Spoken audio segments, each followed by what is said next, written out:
दोस्तों क्या होगा अगर आप बिना पिन डाले सिर्फ चेहरा दिखाकर पैसा भेज सकें? और सोचिए अगर गलती से आपका पैसा किसी गलत खाते में चली जाए, तो क्या उसे वापस पाया जा सकता है? ये बातें सुनने में थोड़ा अजीब लगती हैं, लेकिन ये यूपीआई के नए नियम हैं जो उस हर व्यक्ति को जानना चाहिए जो रोज पेमेंट सक्सेसफुल की आवाज़ सुनता है।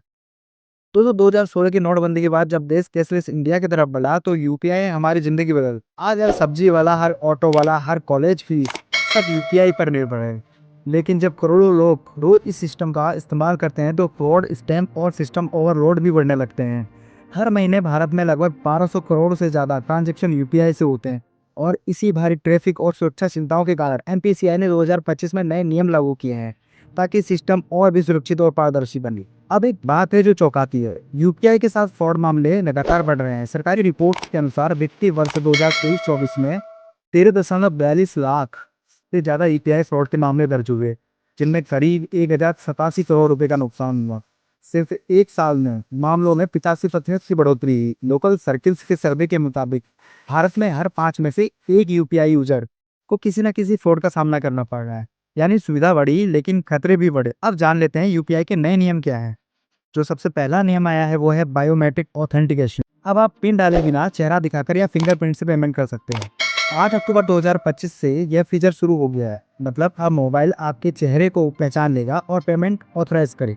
जो दूसरा नियम लागू हुआ है वो है कलेक्ट रिक्वेस्ट का फीचर बंद कर दिया गया है। पहले आप किसी को पेमेंट रिक्वेस्ट भेज सकते थे कि मुझे इतना पैसा भेज दे, और सामने वाला बस पिन डालकर आपको भेज देता था। इसे कहते थे यूपीआई कलेक्ट रिक्वेस्ट या फुल ट्रांजैक्शन। लेकिन अब 1 अक्टूबर 2025 से यह फीचर बंद कर दिया गया है, क्योंकि इस फीचर से फ्रॉड बढ़ रहे थे। ठग लोग नकली कलेक्ट रिक्वेस्ट भेजकर लोगों से यूपीआई पिन डलवाते थे और पैसा खींच लेते थे। बहुत से लोग सोचते थे कि उन्हें पैसे मिल रहे हैं, लेकिन वास्तव में वो पैसे भेज रहे होते थे।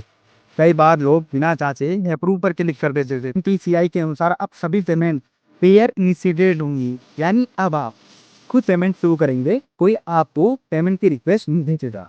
उदाहरण के लिए पहले आप अपने दोस्तों को कलेक्ट रिक्वेस्ट भेजकर पैसा मंगा सकते थे, लेकिन अब ऐसा नहीं होगा। अब आपको उन्हें अपनी यूपीआई आईडी भेजनी होगी ताकि वे खुद पेमेंट कर सके। तीसरा जो नियम यहाँ पे लागू किया गया है वो है अब आप दिन में सिर्फ 50 बार अपना बैलेंस चेक कर सकते हैं। ट्रांजैक्शन स्टेटस सिर्फ 3 बार देख सकते हैं और हर बार के बीच में कम से कम 90 सेकेंड का गैप होगा। ऑटो पे अब नॉन पीक आवर्स में ही चलेगा, यानी बार बार बैलेंस चेक करने की आदत अब रोकनी पड़ेगी। चौथा रूल यूपीआई लिमिट से संबंधित है, जो कि 5 लाख कर दी गई है। जैसे कि कुछ मामले अस्पताल, कॉलेज फीस या इंश्योरेंस के लिए 1 लाख की जगह 5 लाख तक का यूपीआई पेमेंट किया जा सकता है। तो दोस्तों अब बात कर लेते हैं सबसे महत्वपूर्ण प्रश्न की, क्या यूपीआई में गलत ट्रांजैक्शन का रिफंड मिल सकता है? रिफंड मिल सकता है, लेकिन इसकी कोई सियोरिटी नहीं है। इसके लिए आपको तुरंत कार्रवाई करनी होगी। पहला कदम जो आप उठा सकते हैं, तुरंत यूपीआई ऐप में जाकर उस ट्रांजैक्शन पर क्लिक करें और रिपोर्ट इश्यू चुनें। दूसरा कदम अपने बैंक से संपर्क करें और ट्रांजैक्शन आईडी, तारीख, राशि और गलत यूपीआई आईडी बताएं। नए नियमों के अनुसार जुलाई 2025 से बैंक बिना एनपीसीआई की मंजूरी के टाइप रिफंड कर सकता है, अगर मामला जेन्युइन हो तो। तीसरा कदम जो उठाया गया है, अब बैंक आपकी मदद नहीं करता तो आप एनपीसीआई के हेल्पलाइन नंबर पर ही शिकायत करें और cybercrime.gov.in पर ऑनलाइन शिकायत दर्ज करें। एनपीसीआई के नए अपडेट से बैंक अब जेन्युइन मामलों में तेजी से रिफंड कर सकते हैं। मतलब अगर गलती साफ है तो अब पैसा वापस पाने की उम्मीद पहले से ज्यादा है। अब एक छोटा सा सवाल आपके लिए, क्या आपने कभी यूपीआई फ्रॉड या गलत ट्रांजैक्शन का अनुभव किया है? कमेंट में बताइए ताकि दूसरों को भी सीख मिल सके। तो अब यूपीआई से पेमेंट सिस्टम नहीं है, भारत के डिजिटल पहचान बन चुका है।